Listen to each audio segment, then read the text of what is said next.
تو اے لوگو علم والوں سے پوچھو اگر تمہیں علم نہ ہو۔ الحمدللہ رب العالمین والصلاة والسلام علی سید المرسلین، اما بعد فاعوذ باللہ من الشیطان الرجیم، بسم اللہ الرحمن الرحیم، الصلاة والسلام علیک یا رسول اللہ وعلی آلک واصحابک یا حبیب اللہ، الصلاة والسلام علیک یا نبی اللہ وعلی آلک واصحابک یا نور اللہ۔ میرے پیارے اور محترم اسلامی بھائیوں اور مدنی چینل کے ناظرین، الحمدللہ عز و جل ایک بار پھر ہم مدنی چینل کے سلسلے دارالافتاء اہل سنت میں حاضر ہیں۔ الحمدللہ عز و جل اس سلسلے میں ہم مختلف موضوعات پر شرعی سوالات ہمارے اسلامی بھائیوں سے کال کی صورت میں بھی حاصل کرتے ہیں، کچھ ہمارے پاس ریٹن سوالات ہوتے ہیں، اور دارالافتاء سے الحمدللہ ہمارے مفتی صاحب ہمیں جوائن کرتے ہیں۔ آج بھی مفتی صاحب ہمارے ساتھ موجود ہیں، آپ کے سوالات ہوں گے اور مفتی صاحب کے جوابات ہوں گے۔ میرے پیارے اور محترم اسلامی بھائیوں، آج جس اہم موضوع کو ہم نے چنا ہے وہ موضوع ہے عشر کے احکام۔ یہ نام، یہ عشر کس کو کہتے ہیں، یہ ہمارے شہری علاقے والوں کے لیے تو شاید بہت نئی چیز ہوگی، مگر ہمارا وطن عزیز پاکستان ایک زرعی ملک ہے اور ہماری کثیر آبادی زمینداری اور کسان اور اس طرح کی فصل کے معاملات سے ان کا تعلق رہتا ہے، اور عشر یہ زمین کے معاملات میں سے ایک معاملہ ہے، شرعی حکم ہے، کیا ہے، اس کے احکام کیا ہیں، یہ تو جب سلسلہ آپ دیکھیں گے تو آپ کو پتہ چلے گا۔ اس سے پہلے کہ ہم پہلے ویڈیو سوال کی طرف چلیں، کھیتوں کی طرف چلیں اور جا کر دیکھیں کہ زمیندار اسلام بھائی ہم سے کیا سوال کرنا چاہتے ہیں، اپنے سلسلے کے طریقہ کار کے مطابق حسب معمول درود پاک کی ایک بڑی پیاری فضیلت سنیں گے۔ رحمت عالم نور مجسم صلی اللہ تعالی علیہ وسلم نے ارشاد فرمایا، اے لوگو، بے شک بروز قیامت اس کی دہشتوں اور حساب کتاب سے جلد نجات پانے والا شخص وہ ہوگا جس نے تم میں سے مجھ پر دنیا کے اندر بکثرت درود شریف پڑھے ہوں گے۔ سبحان اللہ۔ میرے پیارے اسلامی بھائیوں، قیامت کا دن کتنی ہولناکیوں کا دن ہے، اور اس دن آسانی سے نجات وہ پا جائے جو کثرت سے درود پاک پڑھنے والا ہو۔ اپنی عادت بنائیے کہ کثرت سے درود پاک پڑھنا اپنا معمول بنائیے۔ آئیے محبت، ذوق و شوق کے ساتھ دنیا بھر میں جہاں کہیں ہوں اپنے آقا و مولا صلی اللہ تعالی علیہ وسلم کی بارگاہ میں نذرانہ درود و سلام پیش کرتے ہیں۔ صلو علی الحبیب صلی اللہ تعالی علی محمد صلی اللہ علیہ وسلم۔ مفتی صاحب، آج ہم نے کچھ ہمارے سلسلے کا فارمیٹ تبدیل کیا ہے۔ آج ہم چلتے ہیں ویڈیو سوال کی طرف۔ پہلے ویڈیو سوال کو دیکھتے ہیں کہ کس طرح زمیندار اسلامی بھائی ہم سے سوال کرنا چاہتے ہیں۔ صلو علی الحبیب صلی اللہ تعالی علی محمد صلی اللہ علیہ وسلم۔ میں ابھی یہاں پر زمینداروں کے قافلے میں آیا ہوں۔ ہم بھی اللہ کے کرم و فضل سے زمیندار ہیں۔ میرا دارالافتاء اہل سنت سے سوال ہے کہ عشر کسے کہتے ہیں، اس کے کیا فوائد ہیں، اس کی کیا معنی ہے، تو ہمیں تفصیلی بتایا جائے کہ عشر کیا چیز ہے۔ جزاک اللہ۔ ماشاءاللہ، یہ مدنی قافلے میں بھی سفر کر رہے ہیں، ماشاءاللہ یہ بھی ہمیں علم ہوا کہ زمیندار اسلام بھائی بھی قافلے میں سفر کرتے ہیں۔ دنیا بھر میں جہاں کہیں جس بھی شعبے سے آپ تعلق رکھتے ہیں، مدنی قافلہ ہم سب کے لیے ہے۔ حضور، بڑا بیسک سوال ہے اور ہمارے سلسلے کا یوں سمجھ لیجئے کہ ایک بنیادی سوال بنتا ہے، عشر کہتے کس کو ہیں؟ ہم نے تو چلے عربی کی کتابوں میں کبھی پڑھا، عشرہ کہتے ہیں 10 کو، تو یہ عشرہ اور عشر کیا اسی سے کچھ نکلا ہے؟ کچھ تفصیلی ہمیں اس کے احکام بتائیں۔ بسم اللہ الرحمن الرحیم، الحمدللہ رب العالمین والصلاة والسلام علی سید الانبیاء والمرسلین۔ عشر بھی عربی لفظ ہے اور اس کا معنی ہے 10واں حصہ۔ جس طرح عشرہ کے معنی تو 10 ہوتے ہیں، ٹھیک ہے، اب 10واں حصہ بہت واضح ہے کہ 10 کا 10واں حصہ 1 ہے، ٹھیک ہے، اس طرح 100 کا 10واں حصہ 10 ہے، تو اس طرح 10ویں حصے کے لیے عربی میں عشر کا لفظ ہے، ٹھیک ہے، ٹھیک ہے۔ اور انہوں نے جو سوال کیا ہے اس میں یہ پوچھتے ہیں کہ عشر کسے کہتے ہیں، تو سلسلہ عشر کے بارے میں جی جی، تو اس میں بنیادی معلومات یہ ہے کہ عشر زمین کی جو پیداوار ہوتی ہے، زراعت اور پھل، اناج ہوں یا سبزیاں ہوں یا باغات میں لگنے والے پھل ہوں یا میوہ جات ہوں، یہ بعض شرائط کے ساتھ جو مخصوص زمین ہوتی ہے عشری کہلاتی ہے، اور ہمارے یہاں کی ساری زمینیں عشری ہیں۔ سیدی اعلیٰ حضرت نے فتاوی رضویہ شریف میں بتایا اور یہ فرمایا، تحقیق فرمائی کہ ہندوستان کی ساری زمینیں عشری ہیں، ان کو خراجی نہ سمجھا جائے۔ تو ہمارے یہاں چونکہ عشری کا نظام ہے، صدر الشریعہ نے بھی اس عبارت کو برقرار رکھا اور اپنی زمینوں کو ہم عشری ہی سمجھیں گے، اس لیے معروف بھی عشر ہے اور مسائل بھی ہم عشری کے بیان کریں گے۔ اگرچہ زمین کی پیداوار سے بعض اوقات بعض صورتوں میں خراج بھی وصول کیا جاتا ہے، لیکن اس کی صورت ہمارے یہاں عموماً پائی نہیں جاتی۔ تو عشر کہتے ہیں یعنی زمین کی جو پیداوار مقصود ہوتی ہے، زمین کے منافع سے جو مقصود ہوتے ہیں زمین کی پیداوار، مثلا سبزیاں ہیں، اناج ہیں، یا باغات میں لگنے والے پھل ہیں یا میوہ جات ہیں، ان کے اندر اکثر جو ہے وہ عشر دینا ہوتا ہے، یا بعض صورتوں میں نصف عشر یعنی 20واں حصہ. تو یا تو عشر ہوگا یا نصف عشر ہوگا. اسی لحاظ سے زمین کی پیداوار پر جو زکوٰۃ دی جاتی ہے، مخصوص حصہ شرعی فقیر کو مستحق زکوٰۃ کو مالک بنا کر دینا، کوئی شرائط ہیں، اس کے مصارف بھی زکوٰۃ والے ہیں. تو زمین کی پیداوار کی زکوٰۃ کو عشر کہتے ہیں. یعنی عشر بعض صورتوں میں نصف ہوتا ہے اور بعض صورتوں میں پورا ہوتا ہے. جی ہاں جی. ٹھیک ہے، اس کی مزید انشاءاللہ آپ سے تفصیل لیں کہ خراج کی آپ نے بات کی، تو خراج کس کو کہتے ہیں؟ خراج کی عموماً ہمارے یہاں ضرورت تو پڑتی ہے نہیں، لیکن یہ کہ خراجی زمینیں ہوتی ہیں. ٹھیک ہے. اور پیداوار کو پہلے یہ دیکھا جاتا ہے کہ وہ کس زمین سے پیدا ہوئی ہے، اناج ہے یا سبزیاں ہیں یا باغات میں لگنے والے پھل ہیں یا میوہ جات ہیں. صحیح ہے. تو زمین دو طرح کی ہوتی ہے، بلکہ تین طرح کی، یا تو عشری ہوگی یا خراجی ہوگی، یا نہ عشری ہوگی نہ خراجی ہوگی. ٹھیک ہے. تو اس کی اپنی مختلف صورتیں ہیں. تو کیسے خراجی بنتی ہے اور اس کی تفصیل کتب فقہ میں مفصل موجود ہے. لیکن وہ موضوع سے متعلق نہیں ہے، نہ اس کو یاد کرنے سے کوئی مفید کوئی فائدہ ہوگا. ٹھیک ہے. اس لیے اس کی تفصیل میں تو ابھی میں نہیں جاؤں گا. لیکن اس کا خلاصہ یہ ہے کہ بعض اوقات خراج جو ہے وہ موظف ہوتا ہے. ٹھیک ہے. اور بعض اوقات خراج جو ہے وہ مقاسمہ ہوتا ہے. ٹھیک ہے. نبی کریم علیہ الصلوۃ والسلام نے کفار پر جو زمینیں ان کو دی گئی تھی تو اس صورت میں ان پر خراج مقرر فرمایا. ٹھیک ہے. تو جو ایسا خراج ہو یعنی اس پیداوار کا فیصدی حصہ بھی متعین کر لیا جائے. ٹھیک ہے. یعنی 5%، 10%، 20%، 25% جو مقرر کیا گیا تو وہ خراج ان سے لیا جائے گا. عموماً ایسی صورت کفار کے ساتھ پیش آتی ہے جو اسلامی سلطنت میں سلطان اسلام کے ماتحت جو ہے وہ اسلامی قوانین کی فرما برداری کے تحت جو ہے وہ گزارتے ہیں اور ان کے پاس زمینیں ہوتی ہیں. اسی طرح بعض صورتوں میں خراج موظف ہوتا ہے. وہ یہ کہ اس میں پیداوار کا جو ہے ایک فیصد مخصوص حصہ تو نہیں ہوتا، لیکن جو طے ہو جائے. مثلا پورے سال کے اندر آپ کی جو پیداوار ہوگی اس پر اتنے آپ نے پیمانے کے اعتبار سے اتنے جریب یا اتنا جو بھی پیمانہ اس دور میں ہوتا تھا یا اب جو ہوگا وہ مقرر کر دیا جائے، جو سلطان اسلام مقرر کرے گا وہ دیا جائے. اس میں یہ بھی فقہاء نے لکھا ہے کہ جہاں فاروق اعظم رضی اللہ تعالیٰ عنہ نے جن زمینوں پر جو کفار کے پاس تھیں اور بعض صورتوں میں جو خراجی زمین تھی اس پر جو خراج مقرر کر دیا تھا اس کی خلاف ورزی نہیں کرنی چاہیے. ٹھیک ہے. تو جو فاروق اعظم رضی اللہ تعالیٰ نے مقرر فرمایا وہی دینا ہوگا. ہاں جن زمینوں میں آپ کی طرف سے کوئی نص نہیں آئی اور آپ نے کچھ مقرر نہیں کیا تو اس کے اندر پھر اختیار ہوتا ہے سلطان کو کہ یا تو خراج مقاسمہ لے لے یعنی فیصد کے اعتبار سے کوئی حصہ طے کر لے، یا پھر جو ہے وہ خراج موظف یا خراج وظیفہ ایز پر کنڈیشن لے لے. لیکن بات آپ کی بالکل ٹھیک ہے کہ یہ بڑے طویل بحث بھی ہے اور یہاں پر اس کی ضرورت نہیں. ہمارے پاس جو زمینیں ہیں وہ ساری عشری زمینیں ہیں اور عشر کس کو کہتے ہیں اس کے بارے میں آپ نے سنا. ایک اور ویڈیو سوال کی طرف چلتے ہیں، دیکھتے ہیں کہ ہمارے اسلامی بھائی جو زمینوں کا اور فصلوں کا کاروبار کرتے ہیں وہ ہم سے کیا سوال کرنا چاہتے ہیں. صلو علی الحبیب صلی اللہ تعالی علی محمد صلی اللہ علیہ وسلم. میرا سوال دارالفتہ میں یہ ہے کہ عشر دینے کی کیا فضیلت ہے؟ جزاک اللہ خیر. عشر کی تو تعریف بیان ہو گئی، عشر دینے کی فضیلت کیا ہے اور اس بارے میں دیکھیں عشر جو ہے علیحدہ سے تو یہ کوئی خاص چیز نہیں ہے. ٹھیک ہے. زمین کی پیداوار کی زکوٰۃ کا نام ہے اور زکوٰۃ مختلف اموال پر دی جاتی ہے. مثلا سونے پر بھی زکوٰۃ دی جاتی ہے، چاندی پر بھی، اس کا مخصوص نصاب ہے، مخصوص شرائط ہے. اس طرح بعض اوقات جانوروں پر زکوٰۃ ہوتی ہے اس کی اپنی شرائط کے ساتھ. مال تجارت پر زکوٰۃ ہوتی ہے. تو اسی طرح زمین کی پیداوار جو مخصوص ہو اور مخصوص زمین ہو اس کی اپنی شرائط ہوتی ہے. صحیح ہے. تو اس کھیتی میں یا باغ سے ملنے والے پھل، اناج، سبزیاں، میوہ جات اور پھلوں پر جو زکوٰۃ دی جاتی ہے اس کو عشر کہہ دیا جاتا ہے. صحیح. تو جو فضائل زکوٰۃ دینے کے ہیں وہ عشر دینے کی بھی ہیں. جس طرح زکوٰۃ فرض ہے سونا چاندی پر شرائط کے ساتھ، اسی طرح زمین کی پیداوار پر شرائط کے ساتھ وہ بھی زکوٰۃ فرض ہے. ٹھیک ہے. تو زکوٰۃ کے فضائل تو بہت بے شمار ہیں. صدقات واجبہ کا اور زکوٰۃ کے فضائل پر قرآن و حدیث میں جو ہے کئی آیتیں اور کئی احادیث مبارکہ ہیں. صدر الشریعہ بدر الطریقہ نے بہار شریعت میں زکوٰۃ کے بیان سے پہلے انہیں جمع کر دیا ہے. ہر باب سے پہلے اس باب سے متعلق مسائل کے حوالے سے جو بنیادی آیتیں ہیں فضائل اور احکام کے اعتبار سے اور اسی طرح احادیث مبارکہ وہ آپ نے ہر باب سے پہلے ذکر کی ہیں. مشہور و معروف حدیث اور مشہور و معروف آیتیں بار بار سنی ہوں گی. قرآن پاک میں سورہ بقرہ کا آغاز ہوتا ہے. اس میں جہاں مسلمان متقی مومن متقی کے اوصاف بیان ہوئے اس میں ایک یہ بھی آیا وَمِمَّا رَزَقْنَاهُمْ يُنْفِقُونَ. صحیح. اور ابتدائی آیت ہے الف لام میم سے ذالک الکتاب لا ریب فیہ ھدی للمتقین الذین یؤمنون بالغیب ویقیمون الصلاۃ ومما رزقناہم ينفقون. تو مسلمان متقی جس کے بارے میں فرمایا گیا وہ ہدایت یافتہ ایسے لوگوں کے لیے قرآن ہدایت ہے.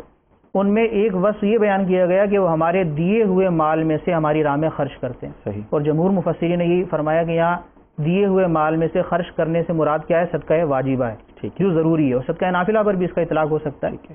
تو یہ فضیلت۔ دوسرا یہ کہ ایسے متقی مسلمانوں کے بارے میں آخری مژدہ کیا سنایا گیا کہ جو متقی پرہیزگار مسلمان ہوں گے جن کے یہ اوصاف ہوں گے، جن میں سے ایک وصف یہ بھی ہے کہ وہ ہمارے دیے ہوئے مال سے ہماری راہ میں خرچ کرتے ہیں، تو آخر میں ان کو مژدہ سنایا گیا اور بشارت دی گئی اولئک علی ھدی من ربہم واولئک ھم المفلحون، کہ وہ اپنے رب کے پاس سے ہدایت پر ہیں اور وہی فلاح پانے والے۔ تو ایک مسلمان کی ساری زندگی کا مقصود کیا ہے؟ ہدایت کا حصول۔ سورہ فاتحہ میں بار بار ہم یہ دعا کرتے ہیں اہدنا الصراط المستقیم، تو ہمیں ہدایت مل چکی ہے، مسلمان ہیں ہی ہدایت پر، لیکن ہدایت کے درجات تو ہیں۔ اسی طرح ہدایت پر ثابت قدمی کی دعا تو کی جائے گی۔ جب بھی ہم یہ دعا پڑھتے ہیں اہدنا الصراط المستقیم، اور اس کا ترجمہ سیدی اعلیٰ حضرت نے فرمایا کہ ہمیں سیدھے راستے پر چلا، ہمارے قدم ڈگمگا نہ جائیں اور کفر کی نوبت نہ آ جائے، گمراہی کے اندر نہ جا پڑیں، بلکہ کفر اور گمراہی سے بھی بچیں۔ اسی طرح جو آگے کی ہدایتوں کے درجات ہیں متقی کی درجات کے اعتبار سے، وہ بھی ہم حاصل کریں۔ تو بہرحال یہ کتنی بڑی کامیابی ہے کہ جو اوصاف متقیوں کے ہیں ان میں سے متقی کی ایک واضح صفت یہ ہے کہ وہ اللہ تعالیٰ کے دیے ہوئے مال میں سے اس کی راہ میں خرچ کرتا ہے۔ ماشاءاللہ۔ اور یہاں خرچ سے مراد کیا ہے کہ جب فرض کر دیا جائے گا صدقات واجبہ، تو صدقہ واجبہ دینے میں تعامل نہیں کرے گا، اس میں زیادہ ڈھیل نہیں کرے گا، بلکہ جیسے ہی اس کو وسعت ہوگی اور جیسے ہی وہ اس پر فرض لاگو ہوگا تو اس کو ادائیگی کے اندر تاخیر نہیں کرے گا۔ ماشاءاللہ، برکتیں ہی برکتیں ہیں، اور اس کو بالکل ایسا نہیں ہونا چاہیے کہ عشر واجب ہو جائے اور ادا نہ کیا جائے۔ امید ہے ہمارے زمیندار اسلام بھائی کو بھی جواب مل گیا، اور کتنی پیاری بشارت سنائی ہمارے مفتی صاحب نے کہ یہی لوگ فلاح پانے والے ہیں۔ تو اللہ کی راہ میں جب بھی ہمارے پاس چاہے مال ہو، اسباب ہوں، دیگر چیزیں ہوں یا فصلیں ہوں، جو بھی شریعت ہم پر اس پر حکم لاگو ہو، ہمیں وہ زکوٰۃ، وہ عشر ضرور ادا کرنا چاہیے۔ آئیے ایک اور ویڈیو سوال دیکھتے ہیں۔ صلو علی الحبیب صلی اللہ تعالی علی محمد صلی اللہ علیہ وسلم۔ میرا نام حافظ احسان اتاری ہے، ابھی میں زمینداری کے قافلوں میں سفر کر رہا ہوں۔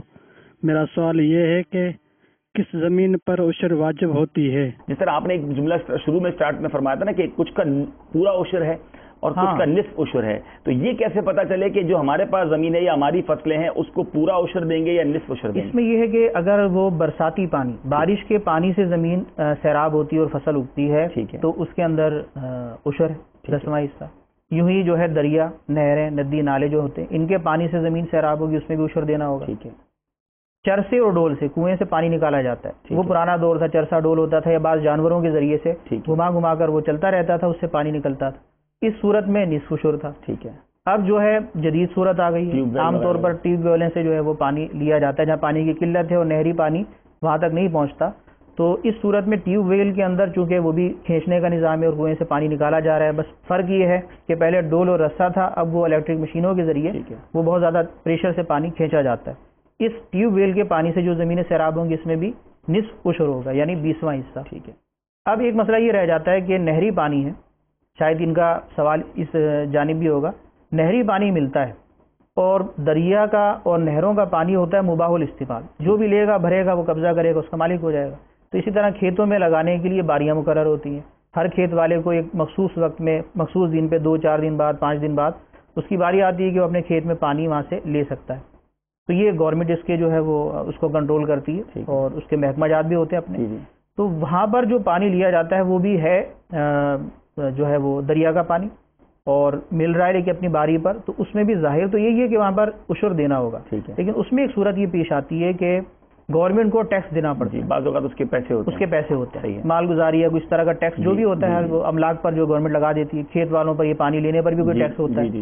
تو یہ جو نہری یا دریا کے پانی کے اوپر جو دینے کے بعد وہ ٹیکس لیتی ہے، یہ اس پانی کی قیمت ہے یا نہیں، اس میں تھوڑا سا جو یہ محل غور بھی ہے، لیکن زیادہ ظاہر یہ ہے کہ یہ پانی کی قیمت نہیں۔ ٹھیک ہے۔ باہر شریعت میں بھی یہ مسئلہ لکھا ہوا ہے کہ کسی شخص کا مملوک پانی جو ہوگا، جو کسی شخص کی ملکیت میں ہے، وہ پانی اس سے خرید کر اگر کھیت کو سیراب کیا ہے تو اس میں نصف عشر ہے۔ لیکن اس قید سے یہ واضح ہوا کہ دریا اور نہروں کا پانی کسی کا مملوک نہیں ہے، ٹھیک ہے، وہ تو گورنمنٹ کی زمین ہے اور اس کے اوپر یعنی جو اس طرح کی زمینیں ہوتی ہیں ایک اسلامی سلطنت میں یا کسی بھی جگہ پر، تو وہ پانی مباح الاستعمال ہوتا ہے، جو بھرے گا وہ مالک ہو جائے گا۔ تو وہ پانی، اس پانی سے جب زمینوں کا سیراب کیا گیا تو قاعدے اور قوانین کے مطابق اس میں عشر ہونا چاہیے، اور جو پیسے بھرے جا رہے ہیں وہ بطور ٹیکس ہیں، اور گورنمنٹ اپنے اپنے قوانین کے لحاظ سے ضرورت کے تحت کبھی ٹیکس لگا بھی سکتی ہے، تو وہ دینا یہ اس سے یہ ثابت نہیں ہوگا کہ یہ پانی جو ہے وہ جو ہے وہ اس سے نصف عشر دیا جائے گا، اور نہ یہ وہ ہے کہ جو خریدا گیا پانی ہے کہ وہ پیسے ٹیکس کی صورت میں دیے جا رہے ہیں، وہ اس پانی کی قیمت نہیں اور وہ پانی کسی کا مملوک نہیں۔ اب اس کو تھوڑا سا مزید ڈیفائن یوں کر دیتے ہیں کہ عشر جو ہے وہ آپ نے جس طرح کہا، میں اس کو ریپیٹ کرتا ہوں جہاں میری غلطی ہو اصلاح فرما دیجیے تاکہ ہمارے ناظرین کے لیے بھی آسان ہو جائے، کہ اگر بارش کے پانی سے یا نہر کے پانی سے اگر پانی اس پانی سے اگر فصل وغیرہ اگائی جاتی ہے تو اس پر 10واں حصہ 1/10 جو بھی آپ کی فصل ہوئی ہے اس کا 10واں حصہ جو 100 میں سے 10 آپ نے سمجھ لیں کہ بولا کر کے وہ عشر دینا ہے۔ لیکن اگر ٹیوب ویل کے ذریعے جس میں آپ کا خرچ ہوا ہے، آپ نے موٹر لگائی ہے اور پانی سے پانی جس میں مشقت ہے، یہاں پر بھی اعتبار مشقت اس طرح ڈول اور رسی ہے، ڈول رسی تو ایک ہی بار خرید لی ہے، کنویں کے اوپر بندھا ہوا ہوتا ہے، اس طرح جہاں بھی بلوچستان وغیرہ نکالنا پڑے گا تو اس کے اندر چونکہ مشقت ہو رہی ہے، تو اس مشقت کا شریعت نے لحاظ کیا اور یہ منصوص ہے حدیث شریف میں کہ ڈول اور رسی کے ذریعے سے جو مشقت ہوگی اور اس پانی سے زمین سیراب کریں گے تو اس میں نصف عشر دینا ہے۔ تو ٹیوب ویل لگانے میں بھی ایک طرح کی مشقت تو ہے، اور یہ اسی حکم میں کہ وہ باقاعدہ بجلی کا بل بھی دیا جا رہا ہے یہاں تو، اور اس کے لیے ایک اہتمام بھی کیا جا رہا ہے، تو اس پانی کا حکم بھی وہی نصف عشر والا۔ اب اس میں نصف عشر سے مراد ہو گئی 20واں حصہ،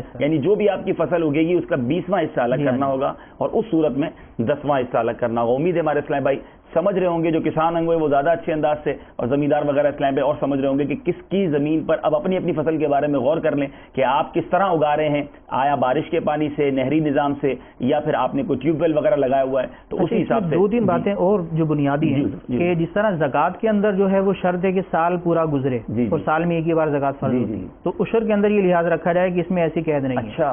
سال کے اندر 3 یا 4 فصلیں ہوتی ہیں کھیتوں میں، کہیں 2 ہوں گی کہیں 1 ہوگی، تو جب بھی فصل ہوگی ہر فصل پر عشر دینا ہے۔ ابھی 6 مہینے پہلے دیا پھر دینا ہوگا، ہر 3 مہینے پہلے دیا تب بھی دینا ہے، کہ اگر 3 مہینے بعض جگہ پر سال میں 4 فصلیں ہوتی ہیں تو اگر 3 مہینے والی فصل تیار ہو گئی اس کا عشر دے، اس کے بعد 3 مہینے کی ہو گئی اس کا عشر دے، تو سال میں جتنی بار بھی آپ فصل جو ہے وہ اس سے اگائیں گے تو ہر بار جو ہے آپ کو عشر دینا ہوگا۔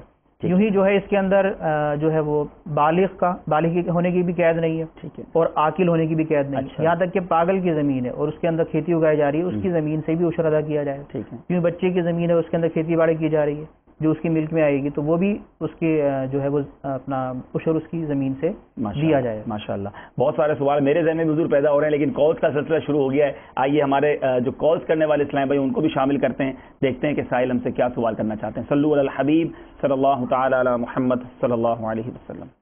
محمد سفیان اتاری، سردار آباد۔ میرا یہ سوال ہے عشر کے متعلق کہ آج کل جو کچھ لوگ ہیں وہ عشر کے دنوں میں اگر مدرسے والے ان سے عشر مانگنے جاتے ہیں تو وہ آگے سے یوں کہہ دیتے ہیں کہ جناب جن لوگوں سے ہم نے کٹائی وغیرہ کروائی ہے یا جن سے ہم نے کام لیا ہے ان کو ہم نے عشر دے دیا ہے، یا ویسے ہی لوگوں میں جو ان کے جو ہے واقف کار ہوتے ہیں ان کو وہ عشر دے دیتے ہیں۔ جب کوئی مدرسے والے یا کوئی حقدار عشر مانگنے جاتے ہیں وہ آگے سے یوں کہہ دیتے ہیں کہ ہم نے ان کو عشر دے دیا ہے، تو کیا آیا ان کا یوں عشر دینا درست ہے؟ یوں ان کا عشر ہو جائے گا؟ سفیان بھائی جزاک اللہ، آپ نے سردار آباد سے ہمیں کال کیا۔ جی حضور، وہ جس سے کٹائی کرواتے ہیں انہی کو عشر دے دیتے ہیں، یہ دینا درست ہوتا ہے؟ ہاں تو یہ دیکھیں عشر کے مصارف بھی وہی ہیں جو زکوٰۃ کے ہیں، ان کا یہ کہنا ہے کہ بعض ہوتے ہیں بعض وہ، یعنی یہ شاید ان کا یہ گمان محسوس ہو رہا ہے کہ جو دیتے ہیں وہ صحیح نہیں دیتے۔ ٹھیک ہے، اگر وہ جو مالک پیداوار ہے، جو زمین کا مالک ہے جس پر عشر واجب یا فرض ہے، اس نے یہ کہا کہ میں نے عشر دے دیا، اب جس کو دیا ہے وہ مستحق زکوٰۃ تھا، تو مصارف زکوٰۃ میں سے کسی کو بھی دے دیں گے تو جس طرح زکوٰۃ مالک بنا کر دی ادا ہو گئی تو عشر دیا اور مالک بنا کر دیا ادا ہو گیا۔ ٹھیک ہے، تو اب وہ کوئی ایک دوسرا مصرف والا گیا اور اس کو نہیں دیا تو یہ کہے کہ میں زیادہ بڑا مصرف تھا تو دوسرے کو کیوں دے دیا، تو یہ تو ایک وہ ذاتی رنجش کی سی بات لگتی ہے۔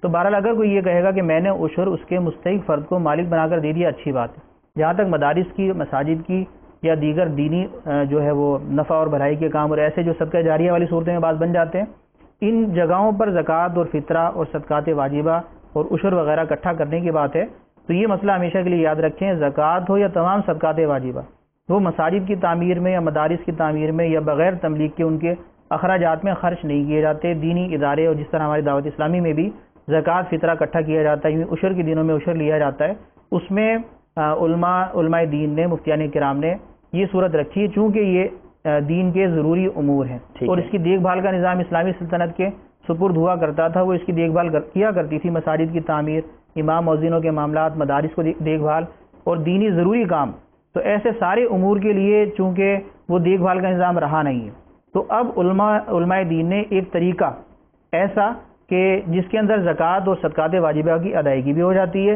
اور ساتھ ساتھ ان دینی امور کے اندر صدقہ دینے والی صورت پائی جاتی ہے اور اس کے اندر ثواب کی یقیناً زیادتی ہے. وہ یہ رکھا ہے کہ کسی مستحق زکوٰۃ کو ایسا مال جمع کر کے مدرسے والے ہوں یا مسجد والے ہوں جبکہ ان کا طریقہ کار درست ہو وہ اس کو مالک بناتے ہیں اور مالک بنانے کے بعد اسے کہا جاتا ہے کہ فلاں دینی کام میں آپ استعمال کر دیں. تو اس طرح زکوٰۃ اور صدقات واجبہ والوں کا صدقہ واجبہ ادا بھی ہو جاتا ہے صحیح. اور وہ دینی کام جو جن کے اندر اخراجات ضروری تھے اور نہ ہونے کی وجہ سے ان میں رکھنا پڑ رہا تھا وہ بھی اپنے طور پر ہوتے رہتے ہیں. تو اس طرح دونوں کو ایک طرح ثواب ملتا ہے. ماشاءاللہ صدقہ جتنی ہاتھوں سے گزرتا ہے وہ ثواب کا باعث سب کے لیے بنتا ہے. ٹھیک ہے موضوع بات تو سمجھ آئی، لیکن یہاں شاید سوال میں یہ بھی تو ایسا تو نہیں ہوتا ہوگا کہ جو کٹائی کرنے ہیں ان کو کٹائی کی جو مزدوری دینی ہے اس کے بدلے انہوں نے عشر یہ تو کوئی عشر نہیں. یہ تو زکوٰۃ جو ہے کسی کی اجرت میں نہیں دی جا سکتی. اسی طرح جو ہے وہ کٹائی کرنے والا آیا اس کو کٹائی میں کچھ لے گیا جی جی تو کسی نے مانگ کر لے گیا کسی کو ویسے تبرعاً دے دیا تو یہ عشر نہیں ہے. ویڈیو سوال کی طرف چلتے ہیں، دیکھتے ہیں کہ زمیندار اسلام بھائی ہم سے کیا سوال کرنا چاہتے ہیں. صلو علی الحبیب صلی اللہ تعالی علی محمد صلی اللہ علیہ وسلم. بسم اللہ الرحمن الرحیم. میرا نام محمد بلال اتاری. میرا دارالفتاح سے سوال یہ ہے، عشر واجب ہونے کے لیے غلہ، پھل اور سبزیوں کی کم از کم کتنی مقدار ہونا ضروری ہے؟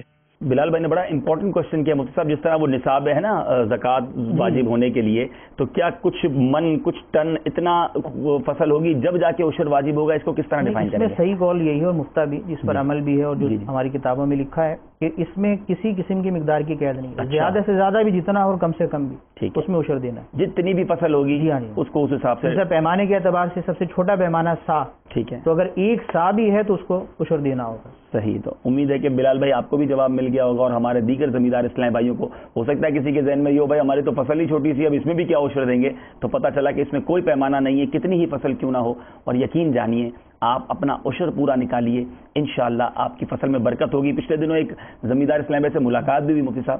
وہ بتا رہے تھے کہ میں پہلے عشر ادا نہیں کرتا تھا اور ادا نہیں کرتا تھا تو ہر وقت قرضے میں ڈوبا رہتا تھا. جب سے مجھے یہ دعوت اسلامی کا ماحول میسر آیا، مجھے پتہ چلا کہ عشر کے احکام کیا ہیں، میں نے عشر دینا شروع کیا ہے. میری زمین دگنا جو ہے وہ ماشاءاللہ اس کی برکتیں ہو گئی اور میرا قرض بھی اتر گیا. قرآن پاک کی سری آیت مبارکہ واضح اللہ تعالیٰ ارشاد فرماتا ہے جو تم اللہ کی راہ میں خرچ کرو گے اللہ تعالیٰ اور دے گا اس کے بعد، بلکہ اور زیادہ بڑھتا ہے. زکوٰۃ کو زکوٰۃ کہتے ہیں اس وجہ سے، اس کا تو لفظی معنی بھی لکھا کہ وہ بڑھوتری اس کے معنی کے اندر پائی جاتی ہے کہ زکوٰۃ کا دینے سے مال گھٹتا نہیں بڑھتا ہے. سبحان اللہ. یہ واقعی یقین اگر ہو جائے نا کہ ہم اگر مال دے رہے ہیں تو یہ کم نہیں ہوگا انشاءاللہ بڑھتا چلا جائے گا. روایت میں یہ آیا کہ مال زکوٰۃ جس مال میں ملتا ہے تو اس کو ہلاک کر دیتا ہے. اس میں علماء نے شرح میں یہ لکھا کہ جو اپنے مال کی زکوٰۃ نہیں دیتا، زکوٰۃ کا مال بھی ملا کے تصرف کرتا رہتا ہے، کھاتا رہتا ہے، تاخیر کا بھی گناہ گار، اور نہ دے کر وہ زکوٰۃ کا مال بھی ہڑپ کر جائے اور مستحقین سے ان کا حق روک لے، تو ایسا مال جس مال میں ملے گا اس کو ہلاک کر دے گا. تو بڑی وجہ ایک تنگ دستی کی اور یہ جس کو کہہ لیں کہ وہ برکت نہیں ہوتی، پورا نہیں ہوتا،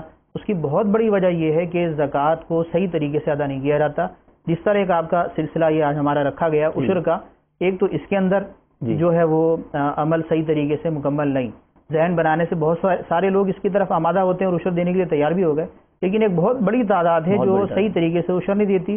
عشر کے مسائل میں یہ بھی لکھا ہے کہ اس میں اپنے جو اخراجات آپ کے ہوئے فصل بونے میں، ان اخراجات کو بھی آپ زمین سے نہیں نکالیں. اچھا، مثلا آپ نے جو ہے وہ ہل چلایا، ٹریکٹر چلایا، اس کے پیٹرول ڈالا یا ان کو بیج ڈالا یا ہاری رکھے، ان کی اجرت دی، یا اور بھی جو بھی کچھ آپ نے اخراجات کیے تھے. بعض لوگ یہ سمجھتے ہیں کہ یہ اخراجات الگ کریں اس کے بعد عشر دیں گے، تو کسی بھی خرچے کو آپ نے الگ نہیں کرنا.